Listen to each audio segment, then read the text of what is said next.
சந்திரன் ராசியைப் பொறுத்து 6ஆம் வீட்டில் வியாழன் இருப்பதால் இந்த வாரம் மற்றவர்களை விமர்சிப்பதில் அதிக நேரத்தையும் சக்தியையும் வீணாக்குவதை தவிர்க்க வேண்டும்.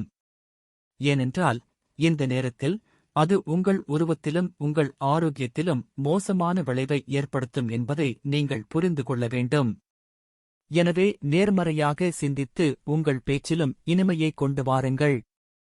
சந்திரன் ராசிக்கு 5ஆம் வீட்டில் ராகு இருப்பதால் இந்த வாரம் பல நஷ்ட யோகங்கள் உருவாகி வருவதால் உங்களுக்கு நெருக்கமானவர்கள் உங்களிடம் கடன் கேட்கலாம். எனவே அத்தகைய ஒவ்வொரு நபரையும் நீங்கள் இப்போதே புறக்கணிப்பது நல்லது. இல்லையெனில் உங்கள் பணத்தை நீங்கள் திரும்பப் பெறாமல் போகலாம். இது உங்களை பின்னர் வருத்தப்பட வைக்கும். இந்த வாரம் உங்கள் பிரச்சனைகள் உங்களுக்கு மிகவும் பெரியதாக இருக்கலாம். ஆனால் உங்களைச் சுற்றியுள்ளவர்கள் உங்கள் வலியை புரிந்து கொள்ள மாட்டார்கள் என்பதையும் நீங்கள் புரிந்து கொள்ள வேண்டும். இந்த சூழ்நிலையில் அவர்களிடமிருந்து அதிகம் எதிர்பார்ப்பது உங்களை காயப்படுத்தலாம். எனவே இந்த வாரம் மற்றவர்களிடம் அதிகம் எதிர்பார்ப்பதை தவிர்க்கவும்.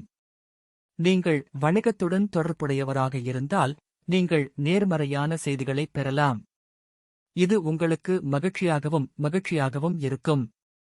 உங்களுக்கு கீழ் பணிபுரிபவர்களுக்கு இனிப்புகள் வழங்க வேண்டிய நிலை ஏற்படும்.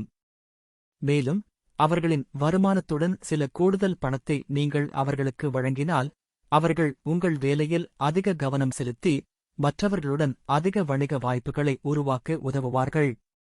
இந்த வாரம் உங்கள் விருப்பப்படி உங்கள் ஆசிரியர்களின் ஆதரவைப் பெறுவதில் சில சிரமங்களை சந்திக்க வேண்டியிருக்கும். இதன் காரணமாக உங்களின் பல பாடங்களை புரிந்து கொள்வதில் சிரமத்தை சந்திக்க நேரிடும். பரிகாரம்: அனுமன் சாலிசாவை தினமும் ஜபிக்கவும்.